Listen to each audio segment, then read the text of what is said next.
I always ask people when I start preaching to take off your church mask and you put it right in the chair underneath you. And so it can still be there if you want to put it back on before you leave tonight. But I would love for you just to take that off, like just be real, be ready to receive, and let the Lord work on your heart a little bit. I tend to do heart surgery types of messages. And so I'm going to ease into it tonight, and I have a few stories. You like stories? Stories about epic failures maybe in my own life, and so I'm going to tell you a story that's going to open up the topic. Has anybody ever been to Trader Joe's? Okay, Trader Joe's. Okay, so you know sometimes in the back corner they have a person that's like doing samples. So you can try, whatever, a product, or they make a recipe. And so I've been going to Trader Joe's for a long time, a lot of years. Oh, they don't do it yet. And so, I don't know, several years ago they had a recipe, and it was this black bean soup. And so they took like 5 cans of Trader Joe's black bean soup and like 1 can of tomatoes and 1 can of pinto beans, and you could put like meat in it or whatever, and it was so good. And all literally it was 6 cans like thrown and mixed together. And so I've probably made that recipe 30 times. Every time I would go to Trader Joe's, I would buy those 6 or 7 cans of things. And so it was probably last winter. I had noticed I hadn't seen it for a while. I hadn't made it. And I'm like, oh, I want to make that. And so I was at the store, and I was looking around, and I went by the soups, and nope, it wasn't there. And I realized if you go there enough that things come and go. Sometimes things are seasonal. Sometimes they just disappear. And so I couldn't find it. And I'm just like, it must just have disappeared. And so as I was checking out, of course, the cashier says the famous line, "Did you find everything that you were looking for?" And so I'm like, you know what, I'm going to ask. And so I'm like, I used to buy this black bean soup in a can, and I made this recipe. And she goes, "We never have sold black bean soup in a can." I'm like, yeah, would buy it all the time. It was one of the recipes that I sampled here. She goes, "Well, I've worked here for 12 years, and we've never sold black bean soup in a can." And I'm like, no. And so then another employee over here pipes in. She goes, "You must be talking about the black bean soup in the carton." I'm like, nope, I know it. I'm like, it was in a can. You just must not like sell it anymore. And they're like both going, yeah, I've worked here for like 12 years. I've never seen black bean soup in a can, just black beans in a can. Are you sure it's not just black beans? I'm like, no, pretty sure black bean soup. So whatever. I check out and I leave, and I get in my car, and I'm like, I know they sold black bean soup in a can. Okay, it's cold out. I dropped my daughter off at school. I drank all this water, like I literally felt like I could pee my pants, but I had to get on my phone and go, I'm gonna find the black bean soup in a can. And so they have an image, and if you're watching online, I don't know if you'll be able to see it, but I find this on the internet. And I'm like, I knew it. I am right. And so I started going like, I'm going to go back in the store and sorry, I got a hair in my mouth here. I'm going to show her that I was right and she was wrong. And all of a sudden I'm like, whoa. Like, what is going on with you? Like, who cares? Could you imagine being a cashier at Trader Joe's and all the things in the year of 12 years that have come and gone?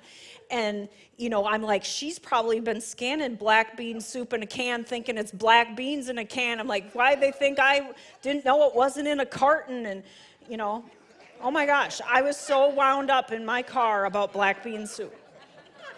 So honestly, if I didn't have to go to the bathroom so bad, I may have walked back into the store and showed her the picture. And so I start going like, why? Why did I care if she knew that they really did sell the soup? Why did I care? Why did I want her to know that I was right and that I wasn't crazy? I was not in any type of relationship with this cashier. Why couldn't I be satisfied just knowing myself, yeah, I was right. It was probably just her working there for 12 years, seeing hundreds of products come and go, and she probably just thought the soup was black beans. Like, get over it, okay? So there's like some satisfaction in being able to prove I was right and you were wrong. Would that have made her feel any better? Would it have made a difference for their business in the future? If I was, okay, then I'm like, well, if I was the cashier and somebody came back in my line with the picture, I'd be like, oh my gosh, does she not have anything better to do than to prove that I'm wrong? You know, so then I put myself in her shoes and like, then you go, what if they go to Living Word? Have you ever been on the road and all of a sudden you're like, oh, they got a Living Word sticker thing on their car? You could get really angry in the parking lot around here sometimes, especially if you drop kids off for school in the morning. But there are times that we could like argue and argue and argue and bring damage to a relationship just because we have this need to prove that I'm right and you're wrong. And so then I'm like, is that really worth it? Is damaging your relationships really worth it just to be right? Can you just let the argument go and settle in your mind that it doesn't really matter who's right, but that it's more about being happy in your relationships? Okay, anybody else ever have arguments in their car, maybe with a spouse or a friend, when you're trying to navigate? And one person's going, yeah, okay, no, it's up here on the right. No, you need to take a left. Anybody have had this argument? And right, the traditional story is that men won't ask for directions. And now, I mean, we have GPS and that whole thing, but I can say there's been times my husband and I were in an unfamiliar place, usually traveling, or we have a rental car and we're trying to get somewhere, and he's like, it must be up here on the left. I'm like, no, you already went that way. It needs to go on the right. In the meantime, the GPS is going rerouting, because you keep going so many places. And so you have this argument in the car, and my kids are in the back seat, you know, just like, oh my gosh, like, shut up, you know, about who's right and who's wrong. We've had other arguments, discussions about dumb things, like arguing over who sang a certain song. And so then we got to get on our phones and go, see, it was John Mellencamp, or, you know, whatever. What year something happened? What year did this team win the Super Bowl? Or what year did this movie come out? Or then we're arguing about things like that. What about things, have you ever had this argument? You just said blah, blah, blah, blah. No, I didn't. Yes, you did. No, you didn't. Yes, I did. And there's been so many times we've said, I wish to God we had a recording device in our living room to play back so we can prove who was right and who was wrong. Does anybody else live in my world? Okay, good. Now I don't feel so bad. So why is it that being right almost brings like a thrill or a rush or a high? I mean, think about this logically. How messed up is it to find pleasure in being able to say to someone, you were wrong and I was right? Do you find yourself arguing to be right all the time? And the result is that people just don't even want to engage in any kind of conversation with you anymore. So my question to you, and the title of my sermon tonight is, do you want to be right or do you want to be happy? Amen. Do you want to be right or do you want to be happy? I don't know who coined this phrase or who can get credit for it. I first remember hearing it from Dr. Phil. I like Dr. Phil. I heard him say this phrase a lot when he's working with couples that are struggling in their marriages, and then he went on to say, you can't just be right all the time without being lonely most of the time. He said, being right all the time is a lonely place. So as I said, I like to share about things that don't always get talked about, but I think are necessary. And I sit and when I daydream, I think about, well, what if I was a fly on the wall at your house or in your car? What types of issues would I find? What would you be arguing about in your car or your living room? So I plan to explore a bit more tonight about this desire to be right, but I'm also going to share some basics that I hope you can put to practice about how to have healthy and godly conflict resolution in your life. Anybody get into conflicts? If you live on this earth and you have relationships with people, you're likely to have conflicts, right? So conflict resolution is a skill that can be learned, but most of us weren't taught. We usually learned by what we observed. So maybe, go back to growing up, and that could have been you learned about door slamming. It could have been you saw physical abuse, and that's how conflict was resolved. It could have been the silent treatment. It could have been a whole lot of cussing, yelling, mean words. Sometimes we saw arguments, but then we never saw the resolution to the argument, so we didn't really know if there was still that underlying uneasiness. Did anybody have a class in high school called Conflict Resolution 101? No. So if we're honest with ourselves, we all have fights with others, we all have conflicts with others, and we could all probably do a little bit better. I know I could. So I wanted to share first from Proverbs 12:15. I have a couple different translations. It's real short. This first one's from the New Living Translation, and it says, "Fools think their own way is right, but the wise listen to others." If you look at it in the Voice translation, it says, "Fools follow their own directions and they think they are right, but wise people listen intently to advice." So this is what I wrote in my notes. Some of you have been acting a fool. Some of you have been acting a fool, myself included. We always get to preach about things that we're also working on ourselves. So I do not have this mastered. So let's look a bit more at this, I have to be right. And if we don't get something out of a behavior, we wouldn't keep doing it. So there is some kind of payoff. As I said, there's some satisfaction or some benefit we get to being right, otherwise we wouldn't keep doing it. So I like to ask questions. I'm like, why? Why is it? Why do we do this? What are some of the underlying roots? And so I started to do a little bit of searching and reading, and the first one was that needing to be right is sometimes connected with black and white thinking. I'm sure you've heard that terminology before, but really most of life is a big gray area. There aren't a lot of things that are very black and white, yes or no. All the gray actually provides a much richer world to live in, I think, but sometimes it's hard to live in the gray areas. So the perspective of everything only being one way or the other is really limiting. And those clear dividing lines, those sometimes bring comfort for people that have a hard time in those gray areas that feel scary. So people that lean towards this pattern of thinking, black and white thinking, tend to also have this I'm right, you're wrong type of thinking. It's that there is only one right answer, only one right way to do something, only one method to accomplish something.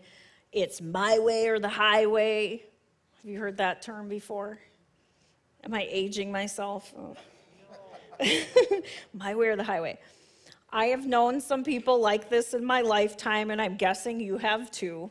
My way or the highway. Did anybody just get an elbow from the person next to them? Okay. Because this is a PS. If you are here when you listen to me speak, I always encourage you to look at how does this apply to you, and not think of all the names of the people that you're like, oh, they need to be here and hear this message. Oh, I'm going to send this link to, so-and-so. So I want you to take the finger and point it at you and say, how can I improve? How does this apply to me? Another root that underlies this kind of desire and need to be right is connected with an unhealthy desire to be in control. It's usually a defense mechanism of superiority to cover up true feelings of inferiority. So I really don't feel good about myself, and so I'm going to cover that up, and I'm going to try to control everything. And it becomes like a standard procedure to exert control through this need to be right, believing and acting that you always know what's best, regardless of the situation. And if you've been at the receiving end of this in a relationship, you know it doesn't make for a very pleasant relationship. A third underlying issue needing to be right is connected with a prideful attitude, wanting to lift yourself up over others. We could go into a big long sermon about pride, and we know that the Bible talks about God resisting the proud. I don't want him to resist me for any reason.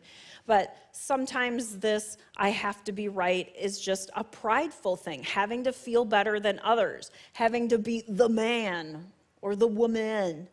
You can be right, but you can be right in a very wrong way. Do you know what that means? Do you get that?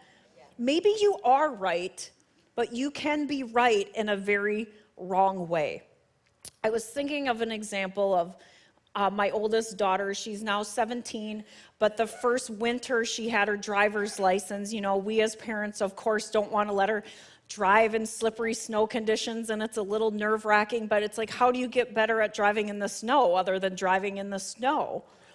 And so she was actually leaving this building, I think it was after the Christmas program or something, and heading to a friend's house. And we're like, the roads aren't really bad right now on the highway, but it's coming down pretty hard. And by the time you get there in 15, 20 minutes, it's probably going to be a little more difficult to drive. And so my husband and I had this conversation. He's like, I don't think we should let her go. I'm like, no, just let her go and let her learn. How is she going to learn how to drive in the snow? And so she's like, I'm fine. It's going to be fine, right? When you're 16, you know everything.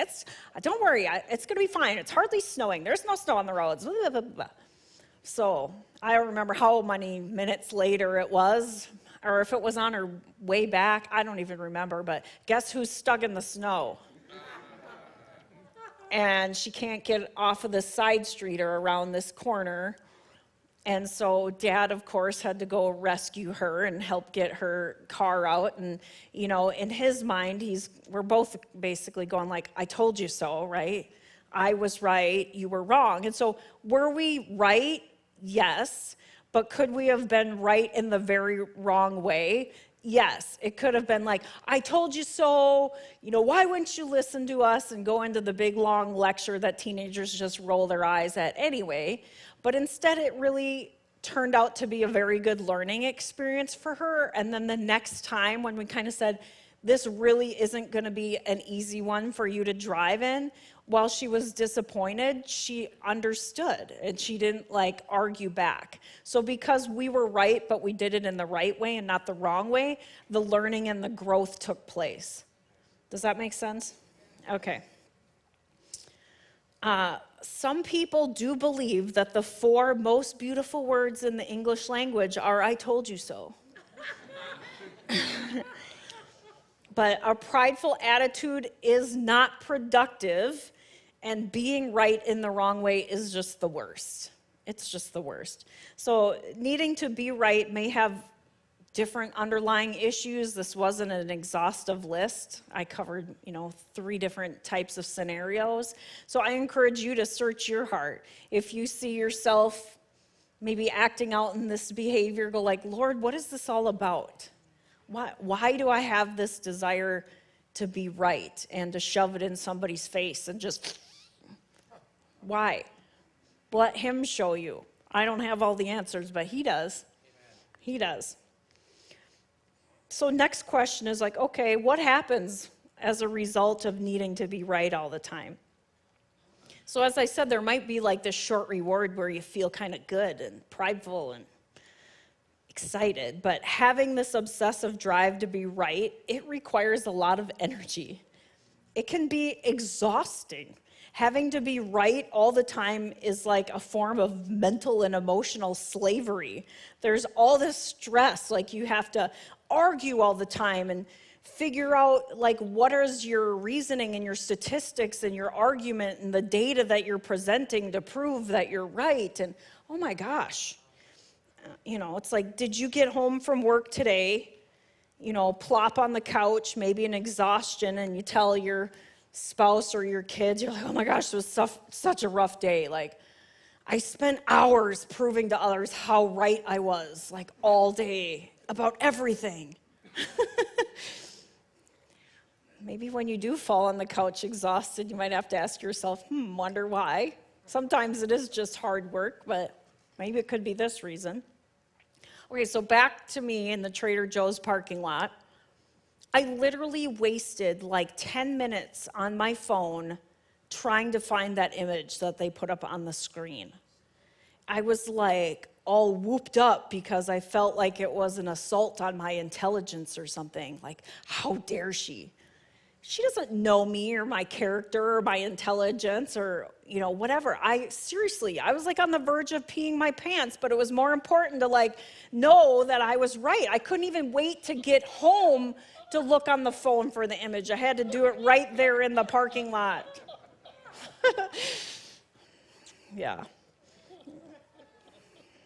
So after like all my research, all my article reading that I did preparing, the bottom line conclusion that every author came to was insisting on being right not only causes you stress and grief, but it creates suffering for everybody caught in its path.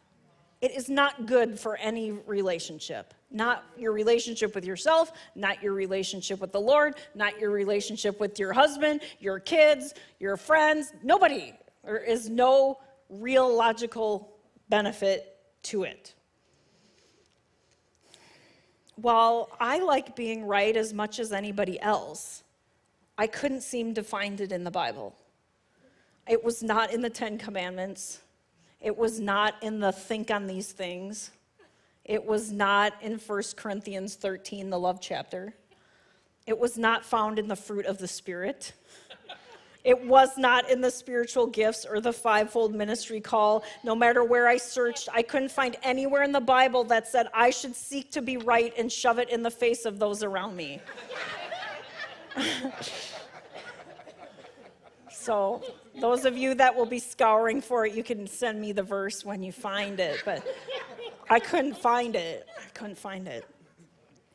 As I mentioned earlier, I believe this desire for us to be right interferes with healthy conflict resolution.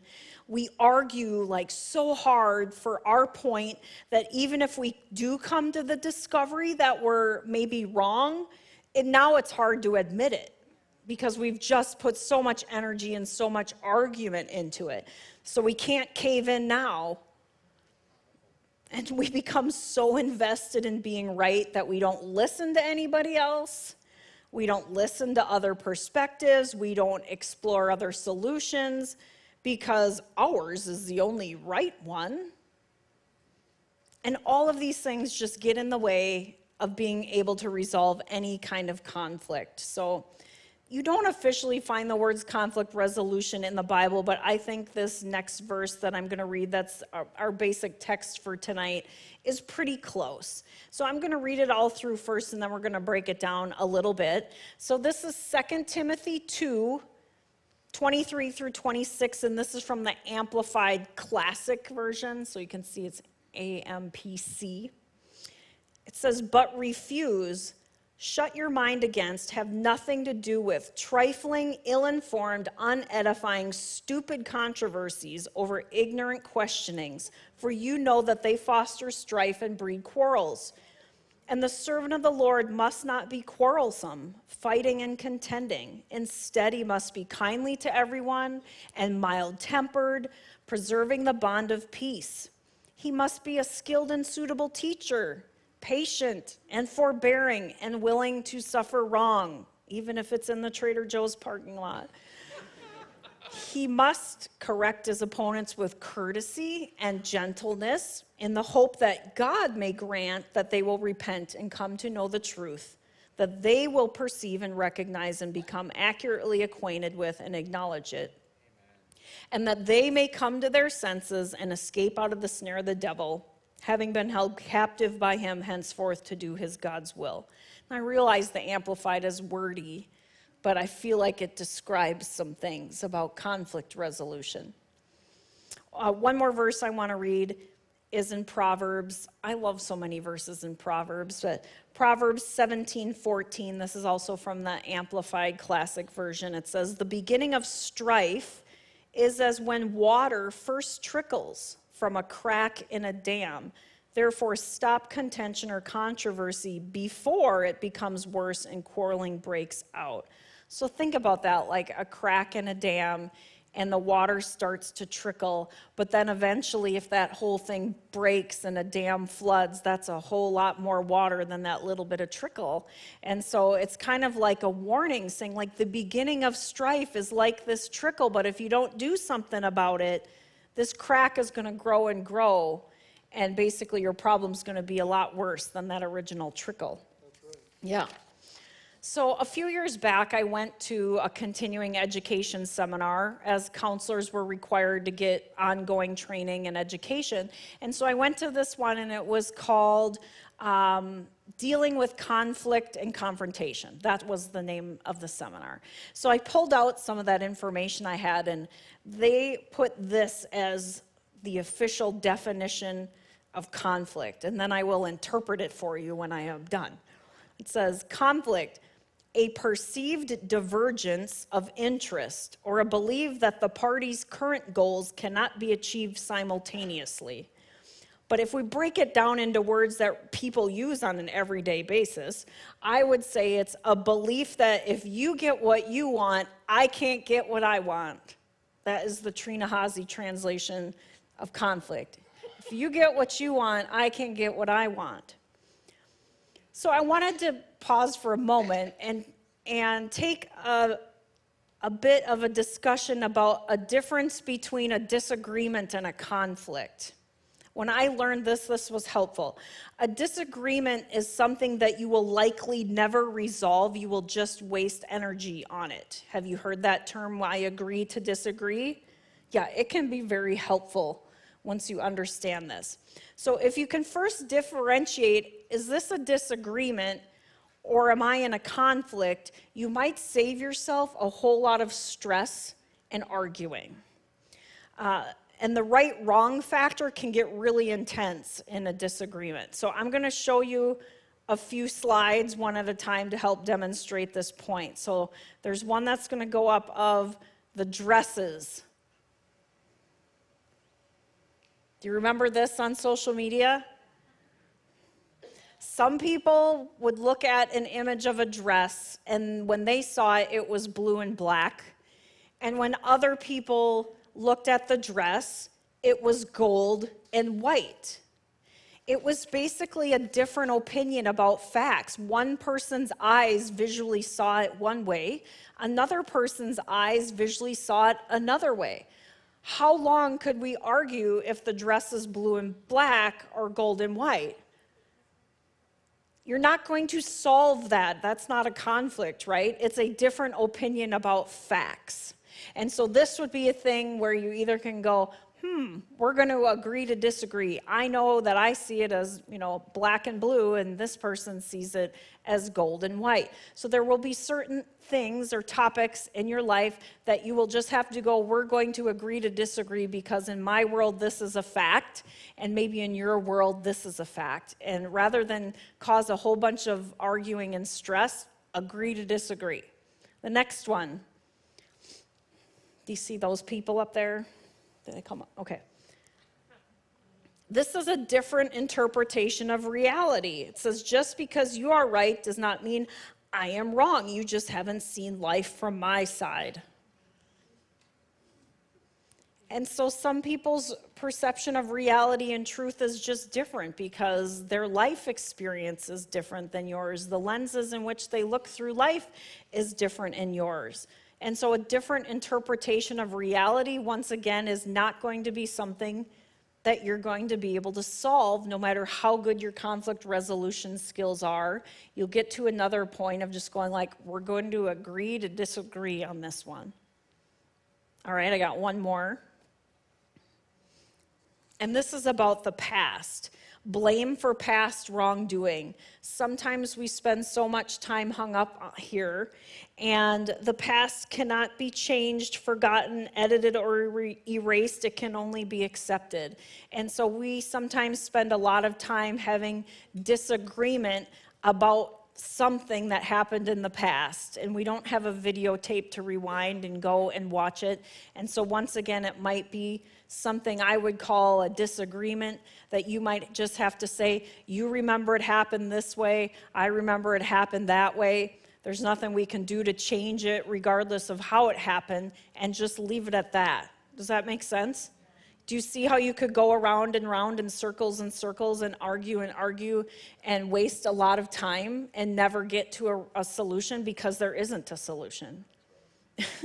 So first, if you can identify, am I in a disagreement or am I really in a conflict? That might help some things. You might have less fights in your life. Okay, let's go back to legitimate conflict. Usually when we hear this word, what do we think of? When I say the word conflict, what's the first thing that comes to your mind? Arguing, fighting, yelling, swearing, anger. Usually those are the words that people think of when they hear the word conflict. And I think it's interesting that most of us have negative words associated with conflict.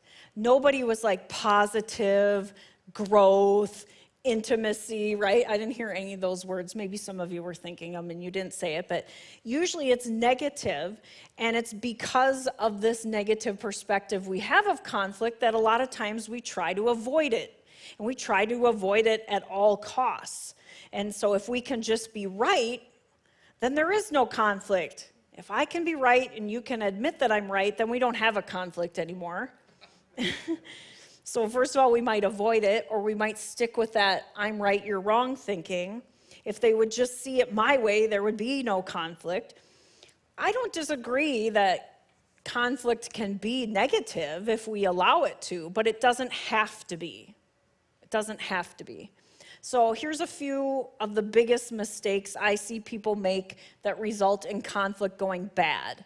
So I got 5 of them. So for the note takers, you can go 1, 2, 3, 4, 5. I got 5. 5 mistakes I think people make with resolving conflict. The first one is that issues proliferate. And so what that means is the conflict started about this one thing. Let's say the conflict started about you left the wet towels on the floor in the bathroom. Nobody in my house does that, maybe my children. And all of a sudden so we start arguing about that. Why can't you pick up the wet towels? Well, just give me 5 minutes, then I'll pick up the towel. You can start going on and on. But then all of a sudden it becomes in your room, and you left your shoes out in your backpack, and the one thing that you were talking about now is about 15 different things.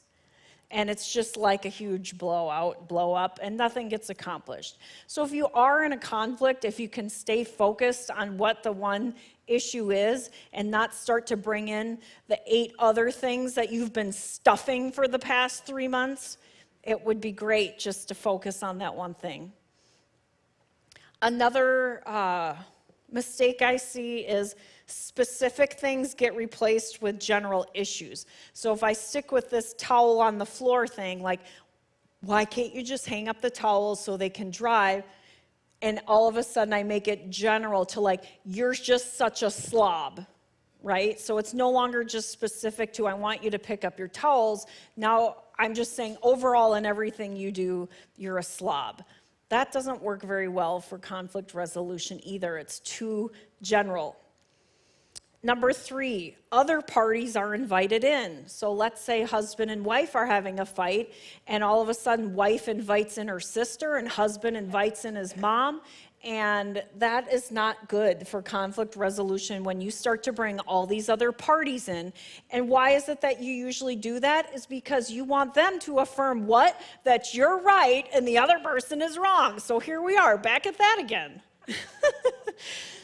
So if you have an issue with somebody, keep that issue between you and somebody, unless maybe you have some couple or a counselor or pastors or something that you've agreed as a couple that you want their input and their counsel. But when you start to bring in mom and sister and aunt and your kids or whatever it might be, that is not healthy for the conflict resolution. So don't let all the other parties get involved. Number 4 is retaliation, which leads to hostility and fear. So if we're really honest, when people hurt our feelings and we get angry and somebody hurts us, sometimes we want to hurt back. And so the conflict now becomes about, ooh, that was a low blow. Let me see what I can come up with. And so we want to retaliate. And so we might retaliate with our words. I don't know, there's a lot of different ways.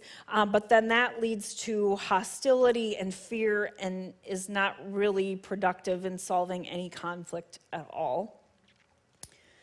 Number 5 mistake that results in conflict going bad is when it is suppressed.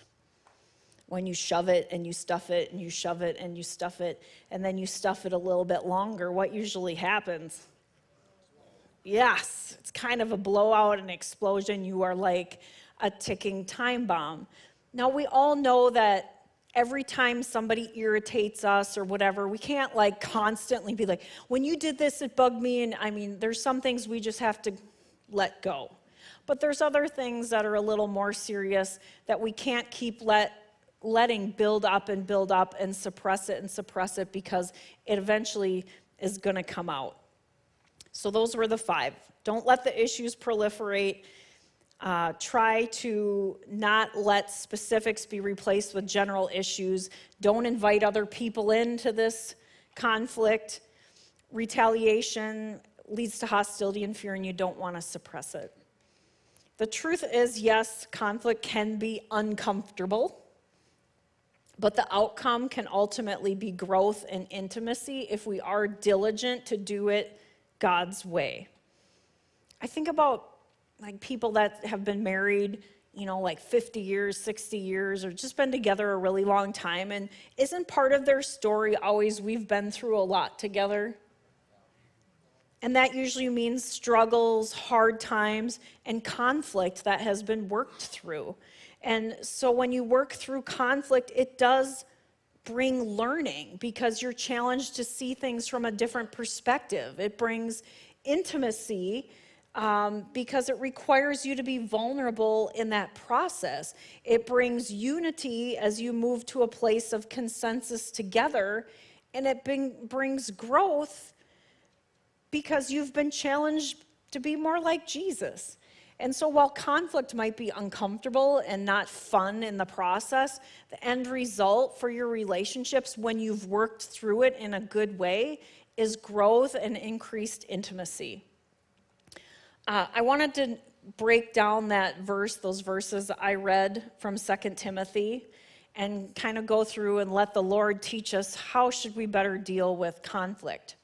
So if I read back to page 23, or verse 23, it says, "But refuse, shut your mind against, have nothing to do with, trifling, ill-informed, unedifying, stupid controversies over ignorant questionings, for you know that they foster strife and breed quarrels."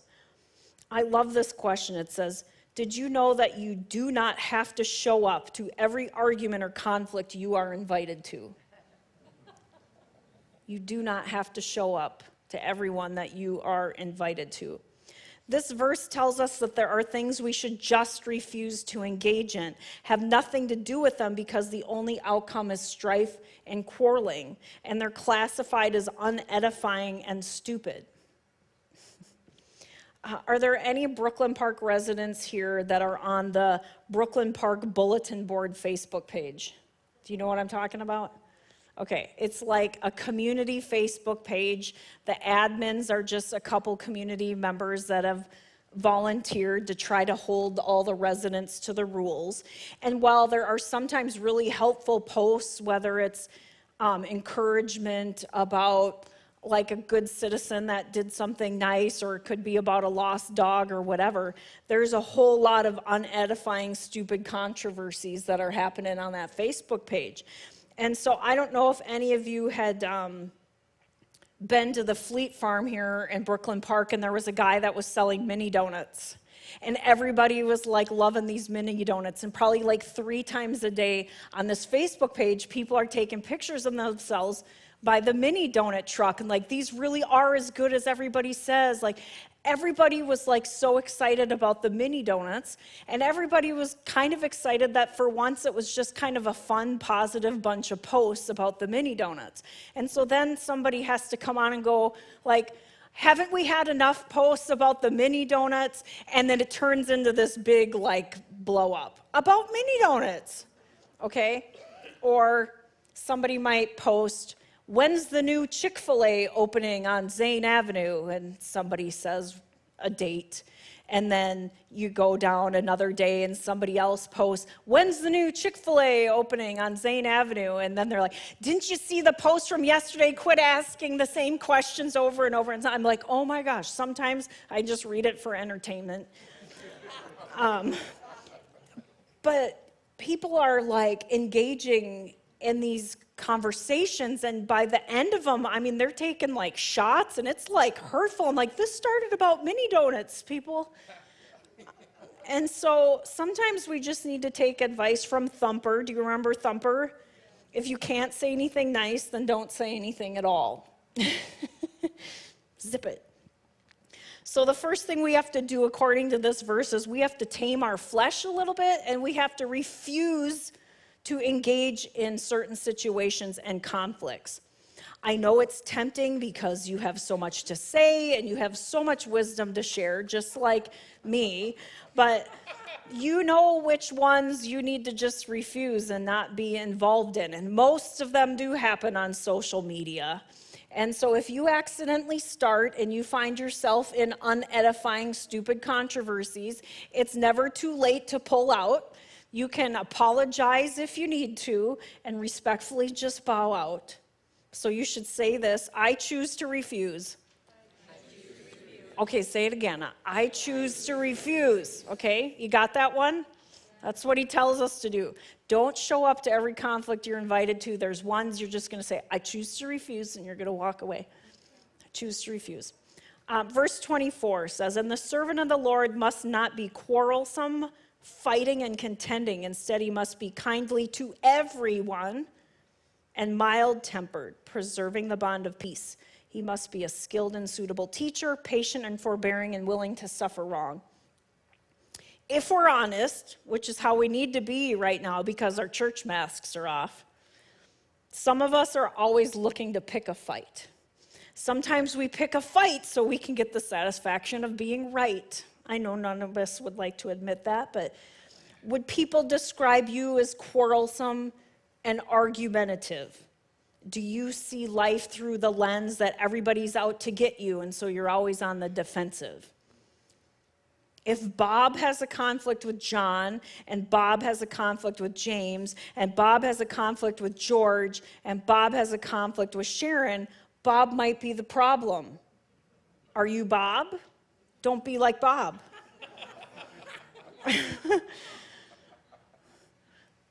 This word tells us to be kindly to who? Everyone. Even the ones that are difficult to get along with, the ones that rub us the wrong way. We're to be kindly to everyone, mild-tempered, a teacher, patient and willing to suffer wrong. So much easier said than done, right? What if I would have gone back into Trader Joe's and got back in line simply to show the cashier the photo of the black bean soup? Is that being kind and mild-tempered?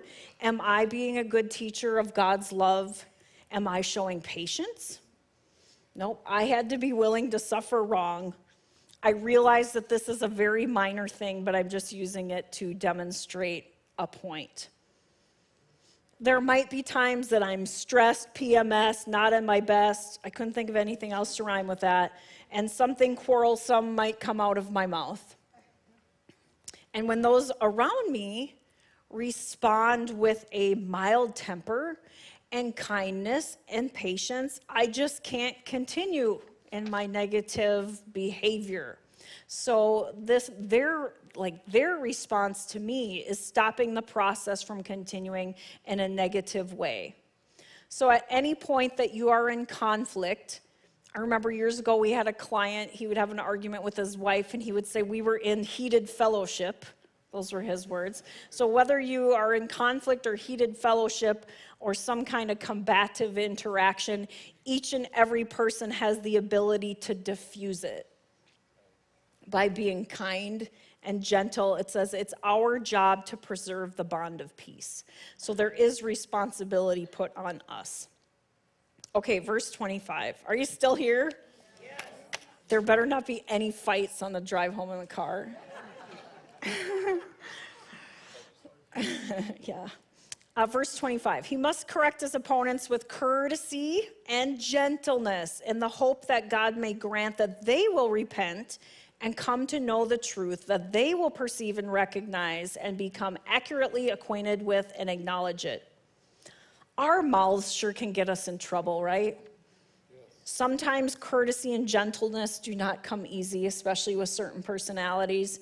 So this can apply to many relationships. Depending on the relationship, it might look a little different.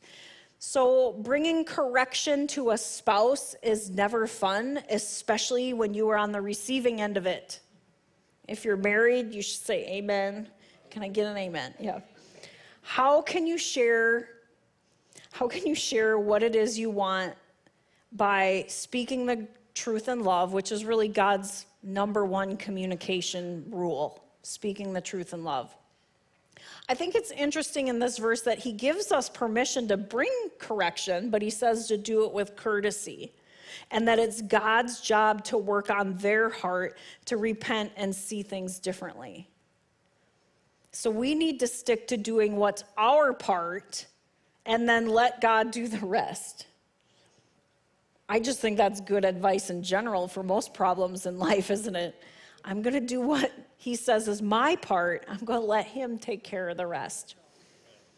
So we get overly involved because we want to control everyone and everything.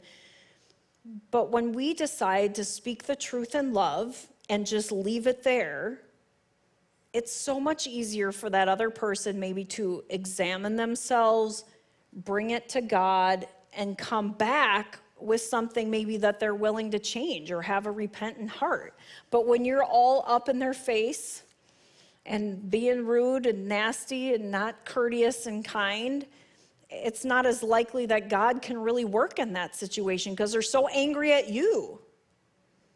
So if you really want resolution, it's important for you to do your part. Like it said, let God do his part. I realize, though, we live in this fleshly body, and so what? We want to push it. We want to make this happen now. I want you to be sorry now. Change now. I'm a huge fan of process, and this is another example where the process needs to take place. You do your thing, let God do his thing.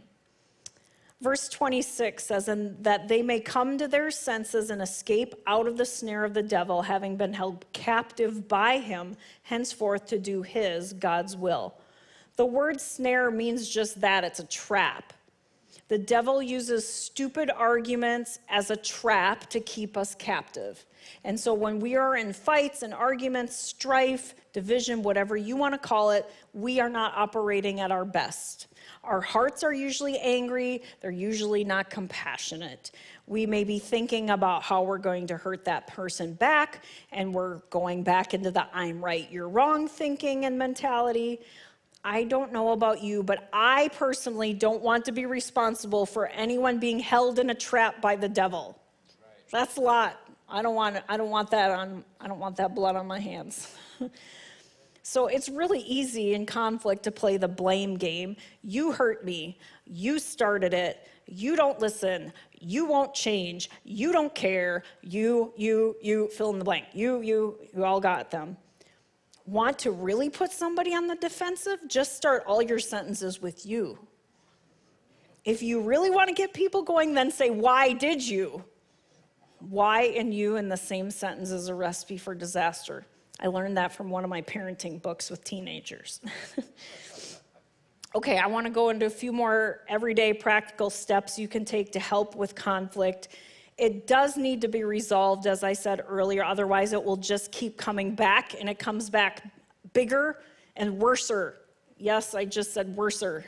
Comes back bigger and worser. Psalm 133:1 says, how good and pleasant it is when God's people live together in unity. So that means conflict should not be an ongoing state of living. It's something that happens, it's something you work through. Maybe it happens again, you work through it. It's not a state of living. As always, it's easy to point the finger, but we're going to make sure we point that finger at us and go, what can I do better? What can I do different? And it starts with our attitude. Attitude is like a mental position. I like that definition. So for my note takers, get ready. I got a few attitudes that you need to have in order to ensure your conflict is going to get resolved. First one is an attitude that you're committed to compromise or change. If you go into it and you're like, I'm not going to change nothing, I'm not going to give up any ground, that's not going to be very successful. So you need to have an attitude that you are willing to talk, to compromise, to change. You also have to have an attitude that there can be a resolution. You have to believe that it can be solved. Will you find a solution if you go in believing that there is no solution? No. So you have to have an attitude like, God's got an answer here for us. I can't figure it out right now, but I'm going to trust that there is a solution and we're going to find it together. You also have to know what you want. I think it's interesting sometimes, even I can look back in my own life where I've had maybe an argument with my husband or whatever, and he's like, what do you want from me? And I don't have an answer. And so there might be times you're in a conflict and you're arguing and you're complaining and you did this, and the person might go, what do you want? What do you want me to do? And you don't have an answer. How can they change when you don't even really, you're just arguing about something you don't even know what you want? And so it's important to go into it with an attitude of knowing what it is that you want.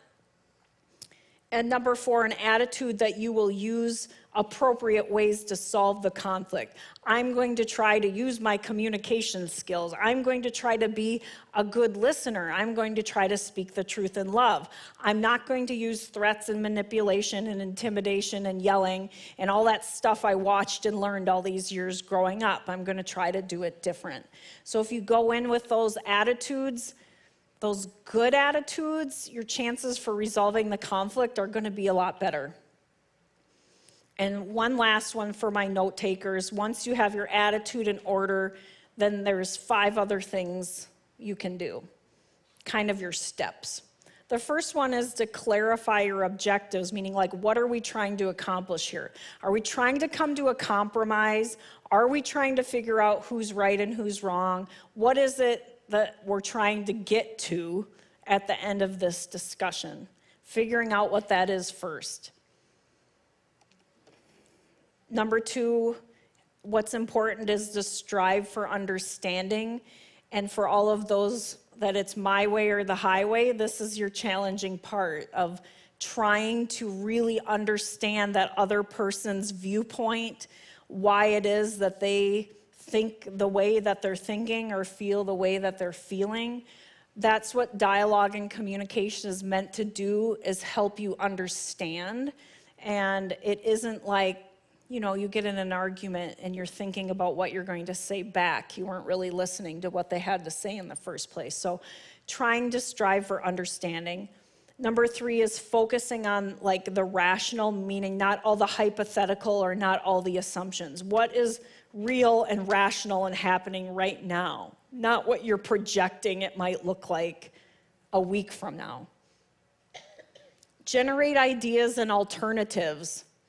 So you might come in and like, this is the right way, and the other person comes in, no, this is the only way, and you're only coming to the table with 2 things. There might be like 10 options. Right. And so you're stuck with, I'm right, you're wrong, I'm right, you're wrong. Like there's only 2 options, and as I said, there's a whole bunch of gray. There could be 10 or 15 different options. So you could even say, we're just gonna talk about all the options, even though we know we're gonna eliminate some of them right away. Let's get the good ones, the bad ones, let's just get them all out on the table. And when you actually do that, you'll probably find that you easily find one that you both agree with, that you're like, oh, why didn't we think of that before? Generate alternatives. Number 5, and I will clarify this, is postpone the issue. And I want to clarify that because I don't want that to be like, well, we're in an argument and I'm just going to stomp out of the room because I don't want to talk about this right now, or you're just going to ignore it, ignore it, ignore it. We know that doesn't work. It will come back up. There are times when maybe things get so heated and you're going in a circle and not making any progress that you might agree to say, let's revisit this in an hour. Let's talk about this again tomorrow. We're both too fired up and it's 10 o'clock at night and we're exhausted. There might be times you both choose to postpone the issue, but this shouldn't be an escape tactic from the conflict. The other thing that can be productive with this is if we have argued really, really hard for a certain point, it's hard in the moment to go, okay, you're right, I'm wrong, or okay, I'm willing to try it your way. If you do a little bit of postponing, a person can come back in 2 hours and say, you know what, I thought more about what you said, I spent some time with the Lord, and I'm willing to change this, and I see where you're coming from. And so that postponing just gives time for things to cool off, for people to think, for people to pray, and be able to come back to the table and not be wrapped up in all the emotion of it. Does that make sense? It's not an escape tactic. So I'm gonna wrap up with one of my favorite metaphors for conflict resolution. A fun fact about me is I love watching professional tennis. I know the Australian Open is on right now. And so I'm gonna have them put up one image of a singles tennis match. And we're gonna call this like a win-lose mentality, because there's player A on one side of the court, there's player B on the other side of the court, and what do? They keep hitting the ball back and forth, right? And eventually somebody wins the match and somebody loses the match. Make sense? Yeah, pretty basic. Okay, that's sometimes what we're all doing, is we're fighting and arguing and we're right back at it, and finally, usually somebody just goes like, I'm so tired of fighting, like, I don't care, like, we're just gonna do it your way because I don't have any more energy for this anymore. And one person wins and one person loses. And so the loser usually walks away not feeling so good. So the goal is to get to our next slide, which is a win-win mentality. And this is you and that person. You are on the same team. You are playing doubles against the problem. Does that make sense? The hard part is finding out what is our problem and agreeing upon that as the item to conquer. And so if we go back to the dirty or the wet towels on the floor, you know, I might be saying like, I want you to hang up the towels right away. And they're like, well, I don't care about the wet towels on the floor. Well, I do care about the towels on the floor. Well, I don't care about the towels on the floor. Like, that's the first one. And so what becomes our problem is we disagree about how soon wet towels should be hung up, right? We agree on that. And so now we're on the same team and we get to figure out a solution for the problem. And so, especially in marriage relationships, God brought us together. We're like united. We shouldn't be fighting with each other all of the time. If we can learn to be on the same side, playing against the problem. So to wrap up, my question is, do you want to be right or do you want to be happy? Which is more important? Which is healthier? Which brings you closer to God and those who love and care about you?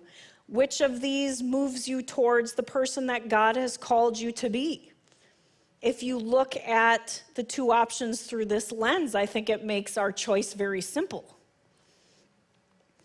There's a whole lot more on this topic to share, but I hope you got a few things out of this tonight so you can do better at fighting fair. Fighting and conflict are a part of most of our relationships, and we can't and shouldn't avoid it. So working through it brings blessing in more ways than you may understand. Conflict doesn't always have to be bad.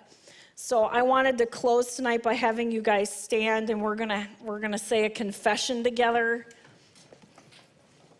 And I promise you, there will be opportunities to use this information this week. The devil will probably bring extra opportunities your way. All right, so I'll have you this repeat after me. Thank you, God, that I am growing in my ability to solve conflict. Give me the strength and courage to not become involved in stupid controversies. Help me to not be quarrelsome, but mild-tempered, patient and willing to suffer wrong. Show me how to bring correction with gentleness and to speak the truth in love. Help me take responsibility for my part and allow me to let you do your part. Today I commit to learning, changing and growing. I commit to not being focused on having to be right, but rather choose to be happy. I thank you for working in me. In Jesus' name, amen.